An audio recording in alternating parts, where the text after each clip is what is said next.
서울 변두리, 잿빛 하늘 아래 낡은 아파트 단지가 섬처럼 떠 있었다. 30년 세월의 흔적을 고스란히 간직한 복도식 아파트 703호, 박순자 여사의 세상은 그곳에 멈춰 있었다. 텔레비전 속 시트콤의 과장된 웃음소리가 텅 빈 거실을 채웠지만 그녀의 마음속 공허함까지는 메우지 못했다. 식탁 위에는 김이 모락모락 피어나는 된장찌개와 갓 지은 밥, 그리고 몇 가지 밑반찬이 놓여 있었지만 맞은편 의자는 십수년째 비어 있었다. 남편이 훌쩍 떠나버린 후 시간은 더디게 흘렀고 외로움은 그림자처럼 그녀 곁을 맴돌았다. 자식들은 효심이 지극했다. 큰아들 지우는 일주일에 한 번은 꼭 전화를 걸어 안부를 물었고 딸은 계절이 바뀔 때마다 옷가지를 보내왔다. 하지만 그들의 삶은 언제나 바빴고 분주했다. 스크린 너머로 들려오는 목소리, 택배 상자에 담겨오는 온기는 그녀의 깊은 외로움을 달래주기엔 역부족이었다. 그녀는 자식들에게 짐이 되고 싶지 않았다. 괜찮다, 잘 지낸다는 말을 입버릇처럼 달고 살았지만 밤이 되면 어김없이 찾아오는 적막감에 뒤척이기 일쑤였다. 최근 그녀에게 작은 변화가 생겼다. 동네 복지관에서 열린 어르신 스마트폰 교실에 나가기 시작한 것이다. 손주가 쓰다 불려준 구형 스마트폰은 그녀에게 암호 해독기와도 같았다. 네모난 화면 위를 떠다니는 아이콘들은 낯설었고 조금만 잘못 눌러도 엉뚱한 화면으로 넘어가기 일쑤였다. 특히 카카오톡은 가장 큰 난관이었다. 글자를 입력하는 것도 사진을 보내는 것도 마음처럼 되지 않았다. 어머니, 이건 이렇게 누르셔야 해요. 강사가 친절하게 설명해 주었지만 그녀의 손가락은 자꾸만 헛디뎠다. 그래도 포기하지 않았다. 자식들과 손주들과 조금이라도 더 소통하고 싶은 마음이 간절했기 때문이다. 며칠간의 사투 끝에 그녀는 마침내 더듬더듬 메시지를 보낼 수 있게 되었다. 그날도 아들 지훈에게 안부 메시지를 보내려던 참이었다. 아들, 밥은 먹었니? 서툰 손놀림에 아들이 아둘로 찍혔다. 지우고 다시 쓰려던 순간 손가락이 미끄러지며 화면에 뜬 시니어 행복찾기라는 팝업창을 눌러버렸다. 회원 가입 버튼이 멋대로 눌러졌다. 어리둥절했지만 행복찾기라는 네 글자가 어쩐지 쓸쓸한 마음에 작은 파문을 일으켰다.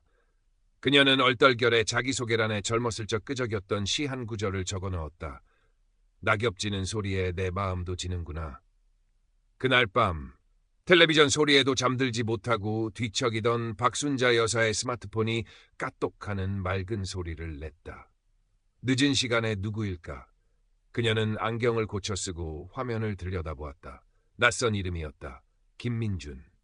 프로필 사진 속 남자는 50대 후반쯤 되어 보이는 부드러운 눈매와 지적인 분위기를 풍기는 사람이었다. 배경에는 눈부신 햇살 아래 에메랄드빛 바다가 펼쳐져 있었다. 마치 영화 속 한 장면 같았다. 안녕하세요, 박순자 여사님. 시니어 행복찾기 밴드에서 글을 보고 연락드렸습니다. 외람되지만 여사님의 글에서 깊은 감수성이 느껴져서요. 박순자 여사는 순간 숨을 멈췄다. 자신의 글, 그 누구도 눈여겨보지 않던 짧은 낙서를 알아봐준 사람이 있다니. 수십 년 만에 처음으로 누군가에게 감수성이 깊다는 말을 들었다. 잊고 있던 설렘이 가슴 한구석에서 피어올랐다. 어머, 별 말씀을요. 그냥 옛날 생각이 나서 끄적여 본 겁니다. 그런데 어떻게 제 글을? 떨리는 손으로 답장을 보냈다. 손끝이 저릿했다. 곧바로 답장이 왔다. 마치 기다렸다는 듯이. 겸손하시군요. 저는 김민준이라고 합니다. 지금은 두바이 건설 현장에서 소장으로 일하고 있습니다. 아내와는 몇 년 전 사별하고 타지에서 외로운 마음에 이곳 밴드에 가입하게 되었지요.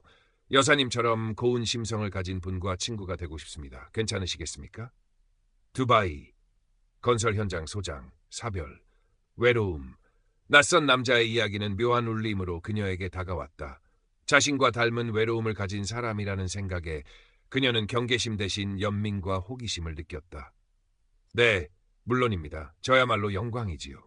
그날 이후 김민준이라는 남자는 그녀의 일상에 잔잔한 파문을 일으켰다. 그는 매일 아침, 좋은 아침입니다. 순자 씨라는 다정한 인사로 하루를 열어주었고 잠들기 전에는 오늘 하루도 고생 많으셨습니다. 편안한 밤 되세요라는 따뜻한 말로 하루를 닫아주었다. 그는 두바이의 이국적인 풍경 사진을 보내주기도 했고 고된 노동 후 느끼는 고향에 대한 그리움을 토로하기도 했다. 그의 이야기는 신기했고 그의 다정함은 달콤했다. 박순자 여사는 그의 메시지를 기다리는 시간이 하루 중 가장 행복한 시간이 되었다. 김민주는 박순자 여사의 잊혀진 꿈을 정확히 꿰뚫어 보았다. 그녀가 밴드에 올렸던 시 구절을 그는 잊지 않고 있었다. 순자 씨, 혹시 괜찮으시다면 예전에 쓰셨던 다른 시들도 보여주실 수 있을까요? 순자 씨의 글을 읽으면 마음이 편안해집니다. 박순자 여사는 망설였다. 수십 년 동안 먼지 쌓인 서랍 속에 잠들어 있던 낡은 노트, 빛바랜 종이 위에 서투른 글씨로 채워진 젊은 날의 고백들. 그것을 누군가에게 보여준다는 것은 발가벗겨지는 것만큼이나 부끄러운 일이었다. 하지만 그녀는 그의 진심 어린 요청을 거절할 수 없었다. 그녀는 용기를 내어 노트 몇 장을 찍어 그에게 보냈다. 답장은 경탄으로 가득 차 있었다. 순자 씨, 이건 정말 놀랍습니다. 이건 단순히 끄적임이 아닙니다. 깊은 통찰과 서정성이 담긴 진정한 시입니다. 이런 재능을 세상에 알리지 않는 것은 죄악입니다. 그의 칭찬은 박순자 여사의 뺨을 붉게 물들였다. 그는 마치 숨겨진 보석을 발견한 감정가처럼 그녀의 시를 분석하고 칭찬했다. 그는 그녀를 여사님에서 순자 씨로, 그리고 어느새 나의 뮤즈라고 부르기 시작했다. 순자 씨, 내가 한국에 돌아가면 꼭 순자 씨의 시집을 내주고 싶습니다. 이건 내 평생의 소원입니다. 내가 아는 분 중에 아주 유명한 출판사 사장님이 계십니다. 내가 모든 비용을 댈 테니 우리 함께 꿈을 이뤄봅시다. 시집, 우리 둘의 꿈. 박순자 여사는 꿈을 꾸는 것 같았다. 잿빛 같던 황혼의 무지개가 뜨는 듯했다. 그녀는 김민준을 완전히 신뢰하게 되었다. 그는 세상에서 유일하게 자신을 알아주고 자신의 꿈을 응원해주는 사람이었다. 그에게 의지하고 싶은 마음이 싹 텄다. 그녀는 이제 더 이상 외롭지 않았다. 아침에 눈을 뜨면 그의 메시지가 와 있었고 밤에는 그의 다정한 목소리, 그는 가끔 국제전화를 걸어왔다. 그의 목소리는 생각보다 젊고 부드러웠다를 들어야 잠이 들었다. 그녀는 김민준을 위해 예쁜 옷을 사고 미용실에 가서 머리도 했다. 그녀의 얼굴에는 웃음꽃이 피어났고 걸음걸이에는 활기가 넘쳤다. 하지만 달콤한 꿈에는 대가가 따랐다. 어느 날 김민준에게서 다급한 메시지가 왔다. 자기야, 정말 미안하지만 급한 부탁 하나만 할게. 현장에서 일하던 한국인 인부가 크게 다쳤는데 회사 보험 처리가 늦어져서 당장 수술비가 필요하네. 내가 지금 달러밖에 없어서 송금이 어려운데 혹시 50만 원만 빌려줄 수 있을까? 이건 사람 목숨이 달린 일이야. 귀국하는 대로 바로 갚을게. 박순자 여사는 망설였다. 50만 원은 그녀에게 적은 돈이 아니었다. 하지만 사람 목숨이 달린 일이라는데, 그리고 자신을 자기야라고 불러주는 유일한 사람의 부탁인데 외면할 수 없었다. 그녀는 아들 몰래 모아두었던 비상금을 찾아 은행 ATM으로 달려갔다. 낯선 이름의 계좌번호를 누르는 손이 가늘게 떨렸다. 송금 버튼을 누르자 곧바로 고마워, 자기야. 자기는 내 은인이야 라는 메시지가 도착했다. 그녀는 안도의 한숨을 내쉬었다. 그것이 시작이었다. 김민준의 요구는 꼬리에 꼬리를 물었다. 한국으로 귀국할 비행기 표를 예매해야 하는데 신용카드가 정지됐다. 건설 현장에 자재 대금을 치러야 하는데 회사 돈이 묶였다. 수익률이 아주 높은 투자 상품이 있는데 자기가 투자하면 내가 관리해서 2배로 불려주겠다. 그리고 마침내 시집 출판 이야기가 다시 나왔다. 자기야, 출판사 사장님하고 이야기가 다 됐어. 그런데 계약금을 먼저 걸어야 한다네. 300만 원만 있으면 돼. 이건 우리 둘의 꿈을 위한 투자잖아. 이것만 해결되면 자기는 곧 유명 시인이 되는 거야. 박순자 여사는 이미 여러 차례 송금한 터라 통장 잔고가 넉넉지 않았다. 하지만 유명 시인이라는 말에, 우리 둘의 꿈이라는 말에 그녀의 마음은 다시 흔들렸다. 그녀는 결국 수십 년 동안 부어왔던 정기 예금을 해지했다. 은행 창구 직원이 걱정스러운 눈빛으로 어르신, 요즘 보이스피싱이니 뭐니 사기가 많다는데 괜찮으시겠어요? 라고 물었지만 그녀는 아유, 아들내미 집 사는데 좀 보태주려고요 라고 둘러대며 서둘러 은행을 빠져나왔다. 300만 원, 그리고 또 500만 원. 그녀의 통장은 바닥을 드러내기 시작했다. 그녀는 김민준에게 더 이상 돈이 없다고 말했지만 그는 더욱 집요하게 매달렸다. 자기야, 거의 다 됐는데 여기서 포기할 수는 없잖아. 내가 알아봤는데 아주 저렴한 이자로 대출해주는 곳이 있대. 내가 보증 설 테니 5천만 원만 더 빌려봐. 그걸로 투자도 하고 시집도 내고 우리 남은 인생 편안하게 살자. 응? 박순자 여사는 혼란스러웠다. 대출까지 받으라는 말에 불안감이 엄습했지만 이미 너무 많은 돈을 보냈기에 여기서 멈출 수도 없었다. 김민준의 달콤한 속삭임은 그녀의 이성을 마비시켰다. 그녀는 결국 제2금융권에서 노인연금을 담보로 대출을 신청했다. 그녀의 변화를 가장 먼저 감지한 것은 아랫집 최 여사였다. 매일 경로당에서 함께 화투를 치던 박순자 여사가 요즘 통모습을 보이지 않았고 가끔 마주칠 때마다 안색이 좋지 않고 어딘가 쫓기는 듯 보였기 때문이다. 최 여사는 걱정스러운 마음에 박지훈에게 전화를 걸었다. 지훈 씨, 아무래도 어머니께 무슨 일이 있는 것 같아. 예전 같지 않으셔. 혹시 어디 아프신 건 아닌지 한번 와서 뵙는 게 좋겠어. 박지훈은 어머니가 요즘 복지관이며 밴드 활동이며 바쁘신 줄로만 알았다. 하지만 최 여사의 걱정스러운 목소리에 마음이 쓰여 주말에 어머니 집을 찾았다. 오랜만에 찾은 집은 낯설었다. 늘 정갈하던 집안은 어수선했고 어머니는 그를 보고 반가워하기는커녕 당황하며 무언가를 감추려는 듯 보였다. 어머니 요즘 무슨 일 있으세요? 안색이 안 좋으세요? 아니 아무 일 없다. 그냥 나이가 드니 기운이 없어서 그래. 박순자 여사는 시선을 피하며 얼버무렸다. 박지훈은 집안을 둘러보다 식탁 위에 놓인 대출 안내장과 여러 장의 은행 송금 명세서를 발견했다. 낯선 이름, 1,000만 원 단위의 거액. 그는 심장이 쿵 내려앉는 것을 느꼈다. 어머니, 이게 다 뭐예요? 이 돈들 다 어디 쓰신 거예요? 이 김민준이라는 사람은 누구고요? 박순자 여사는 아들의 추궁에 얼굴이 하얗게 질렸다. 그녀는 더 이상 숨길 수 없다고 생각했지만 동시에 아들에게 진실을 말할 용기도 없었다. 그냥 아는 사람인데 사업하는데 급하게 돈이 필요하다고 해서 잠시 빌려준 거야. 곧 갚는다고 했어. 어떤 아는 사람이기에 이렇게 큰 돈을 빌려줘요? 어머니, 솔직히 말씀하세요. 혹시 이상한 사람한테 속고 계신 거 아니에요? 박지훈의 목소리가 높아졌다. 박순자 여사는 아들이 자신을 믿지 못하고 다그치는 것에 서러움이 북받쳐 소리쳤다. 네가 뭘 안다고 함부로 말해. 그 사람은 나를 유일하게 이해해주고 내 꿈을 응원해주는 사람이야. 너희가 나한테 해준 게 뭐가 있어? 내가 내 돈 가지고 투자 좀 하겠다는데 그게 그렇게 잘못된 거야. 투자요?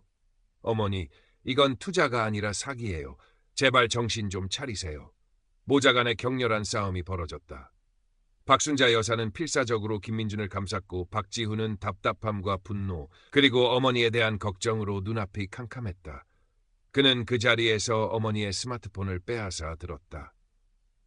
박순자 여사는 필사적으로 막으려 했지만 아들의 힘을 당해낼 수 없었다. 박지훈은 김민준과의 카카오톡 대화 내용을 처음부터 끝까지 훑어보았다.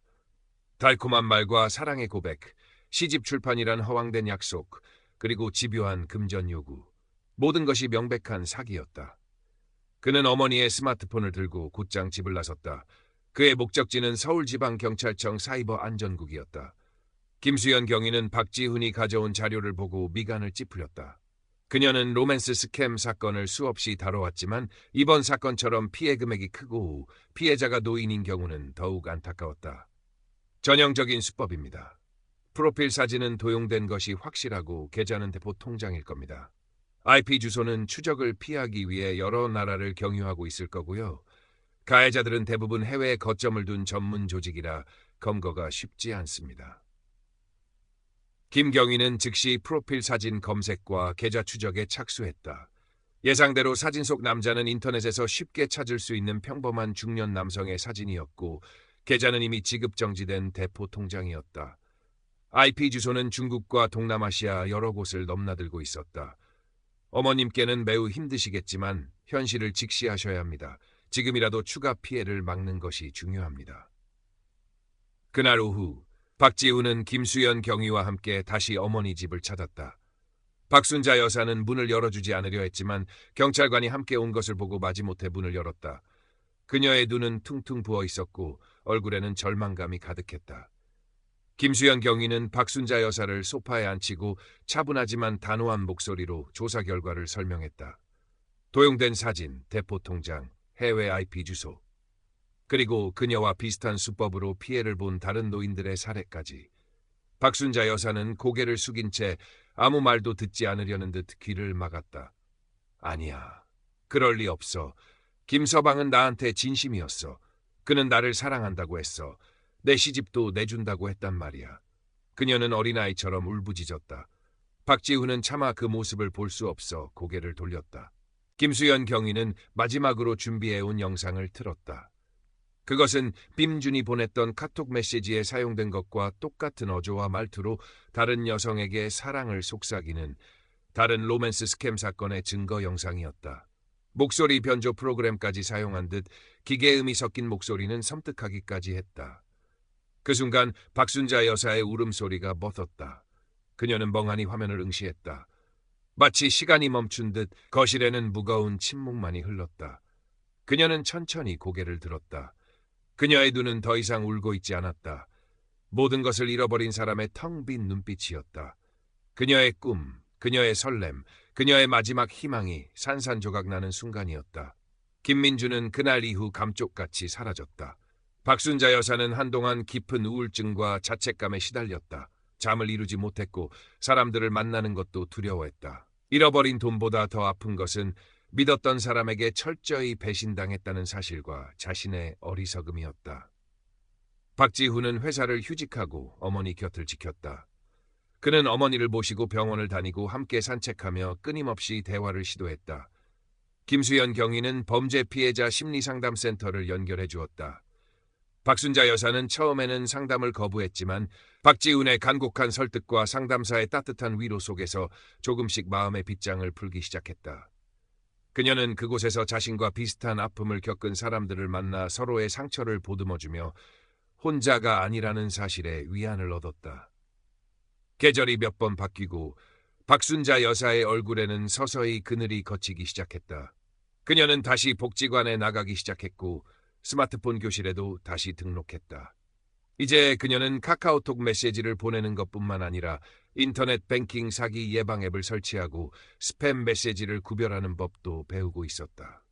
어느 화창한 봄날, 복지관 강당에서 로맨스 스캠 예방 캠페인이 열렸다. 박순자 여사는 많은 사람들 앞에 섰다.